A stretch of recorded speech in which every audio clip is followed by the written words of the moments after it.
Welcome guys, Ryan Pan here for Chicken Noodle Soup for the Swole. Got Jeff here today with RPR. Thank you very much for coming. Absolutely. So tell me a little about yourself, Jeff. Yeah, so my name is Jeff Bramhall. I'm the COO of RPR. I've been working with them since the summer of 2018, when RPR decided that it was really time to start really building the business. We had seen a lot of traction, a lot of traction out of word of mouth.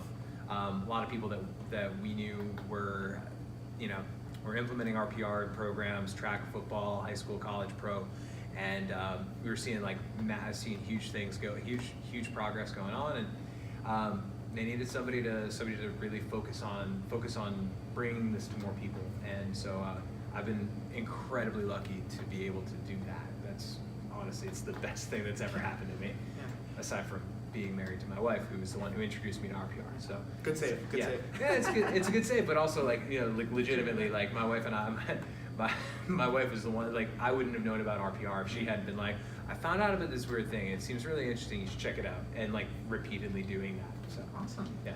Well, he taught me RPR today. I just finished RPR level 2. So explain a little bit to everyone about what RPR is and what it can do. Sure. Yeah. So RPR at its simplest level is a system of breathing and neurological drills that you as an athlete or as an individual athlete or otherwise really can do to themselves to immediately impact their flexibility, pain, performance. Frankly, it's a bunch of drills that you can do to help you move and feel better. Awesome. So you saw me today fail a little bit with the glute extension. Mm-hmm. How do you see this kind of affecting how people attack their training? Is it something you want to implement before? Is it something that can completely change the game for how we treat injuries? Yeah. I think one of the things that I really love about RPR is that there's a lot of really, really smart people in our industry. There's a lot of really smart trainers. There's a ton of really smart coaches. If you go to any college, you've got 2 people that have master's degrees that are working 80 hours a week, and 2 or 3 or 4 more people that are pursuing their masters that are also working 70-80 hour weeks. And with our in my job for RPR, I feel incredibly lucky to be able to serve those people, and all those incredibly smart people are doing the absolute best they can do with the information that they have and the way that they approach their athletes, their environment, and their training. Where I see RPR fitting in is helping to make any one of those systems better, making them more efficient, helping coaches save time, helping athletes feel what better feels like. In my personal training, is something that I put this in at the beginning of all my workouts, and that's the way that most of the folks that I work with in total private sector are doing. And where I think that it's gonna go, and where I want to see it going, is to put it really simply, anytime in America that a child puts on a helmet to get onto a football field, puts on shin pads to get onto a soccer field, straps up ice skates, gets onto a baseball field, puts on spikes. Anytime any person in America that does that, they've done RPR before that, because at its most fundamental level, RPR is going to make them more resilient to injury, and it's going to make and at best it's going to make them perform. It's going to give them the tools to perform closer to their capacity. Awesome. Honestly, I can attest to that. After today, with a lot of the drills and the testing and everything, especially as I like to lift heavy, those compensations can arise. How does this affect that nervous system to muscle connection? Is it sure all set up with that? Yeah. So and this is what RPR is predicated by. RPR is directly built in reflection of the nervous system being in control of the way your body moves and performs. And what RPR is, the drills, the wake-up drills that are the RPR wake-up drills are designed to give your body, give your nervous system the information that it needs to organize itself better so that it can move more efficiently. so we can move out of those compensation patterns that cause injury and limit performance. When you do the wake up drills on yourself, you're gonna put yourself in a position to perform better. So that's really all it does. And that's the wonderful thing, is that like there is nothing that we don't like. There's nothing in the world of fitness that we can say that we're saying is wrong. Yeah. Our driver is enhancing this. Like, are you somebody that's using like, are you using like FRC or using like PRI and DNS techniques to build somebody up from the very base up? Awesome. Throw RPR in on the front end of that and see how it works. Because you know what I'll tell you is that it's going to make all of those systems more effective.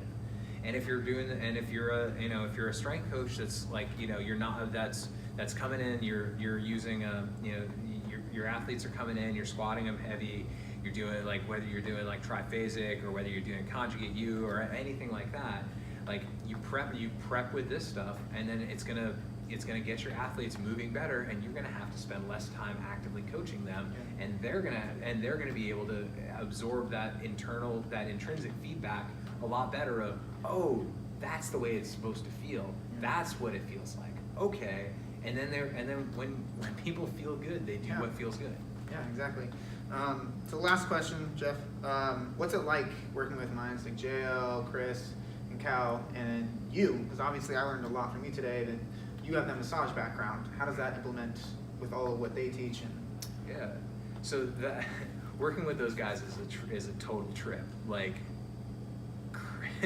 Chris and Cal are just they're mad scientists, but they're mad scientists in the best possible way, because the only thing those guys care about is finding what works better. Because the only thing that they care about is having better athletes and giving their athletes the tools to perform better, and frankly coaching themselves out of jobs. Yeah. So working with those guys and hearing their thought process and being able to listen to those guys talk about things with each other is unbelievable. And working with JL is frankly a lot more like working with somebody who's on a similar path to the one that I've been on. He's a couple steps further down in a slightly different direction. Like we're very parallel, and it's incredible to work with him, because he's the only thing that he cares about is how do people adopt this? How do you help people see something? How do you help people hear something in a language that's believable to them? Yeah. And that's one of our big challenges is, RPR is something that looks weird. It doesn't really make a ton of sense. And finding the right language to use in different environments, right? Like Chris is the most believable guy in the world when it comes to high school track, right? Like he speaks it whether it's TFC, Wisconsin Track Coach Association, like he's incredibly believable in that environment, and that has worked amazing, and it's worked amazingly well for him, because he's been able to disseminate this information and have and all of these teams are having this great success. Cal's the same way, right? Like Cal Dietz is a name that buys credibility within our industry.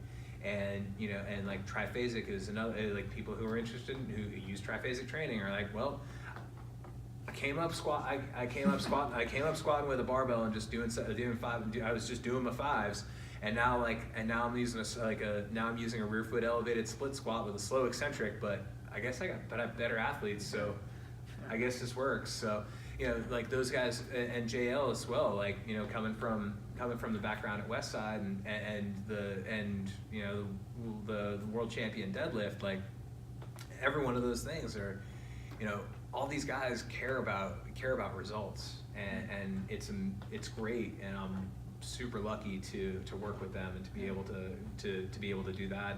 And from my perspective as somebody who came in as an attendee initially, like somebody who went to one of the first RPR clinics, went to a B activated clinic, went to an RPR level 2 clinic, and attended a few other level 1 clinics when they were in my area up in Boston. I feel like I bring a really unique perspective as as somebody who is as somebody who's frankly on the outside and who can focus more on like how can we make the experience of learning RPR into a more delightful experience? How can we make this more actionable, more usable? How can we remove barriers to implementation? How can we remove barriers from keeping from people attending in the first place? How can we take the credibility that we have and extend it even further? And that's the challenge that I get to face up to, and man, it's a blast. And you know, one of the things that we're looking at doing in the really near future is the online version of Level 1, because right now, you know, we get emails and DMs on, like people are like literally like sliding into the DMs being like, when you coming here? And it's like, yeah, I want to, but we just can't. We haven't made it yet because we're the limited resource. And you know, for us pulling out, like, you know, taking away that limited resource and, you know, going back to that place of abundance of, no, this is here and it can come to all of you. Yeah. Like, it will meet you if you have an internet connection. It'll meet you where you are. Yeah. That'll be coming out in March. I'm Awesome. very excited about it. I think one of the best things I've learned here today about with RPR and everything is that it's not about a certain training protocol or anything. It's about making people better. Yeah. You know, it's not saying this is better than this A is better than B, but it's taking that wheel and turning it into a car and making it 4-wheel drive. It's let's add on to this all the knowledge we already have and let's use it. Let's play with the toys. Let's have some fun with it. Yeah. You know, and that's awesome because you see so many people nowadays saying, let's do this program is better than this. Well, okay, let's say we throw this with it. Let's see how that works. You know, it's sharing of knowledge, and you don't see that a lot nowadays, and I think that's awesome. Yeah, and that's something that I was personally really drawn to. Like we live in a world that is literally has infinite abundance to it. Like there is not like, and that's the philosophy that underpins where we're coming from. Like we don't say that we don't say that anyone's wrong because we don't have to say that anyone's wrong. We genuinely believe that RPR can fit into any training system, and we've literally seen RPR fit into just about every training system. And that's like that just underscores it, because whether you're a powerlifter, whether you're a sport coach, whether you're a performance coach in any sort of a setting, whether you're a private trainer, like every one of these places works. And because there's one common thread that runs through every single one of them. You're working with human beings, and it's, you know, like, can you swear on this? Yeah. No one gives a shit about a program. Like a program doesn't matter. Yeah. What matters is how you can help people. What matters is helping people be better people. Exactly. And that's it. Yeah. You heard it here, folks. RPR for humans. Right there. If you move and breathe, it's for you. Awesome. Thank you, Awesome. Jeff. Thank you. Pleasure meeting you. Thanks for all the questions.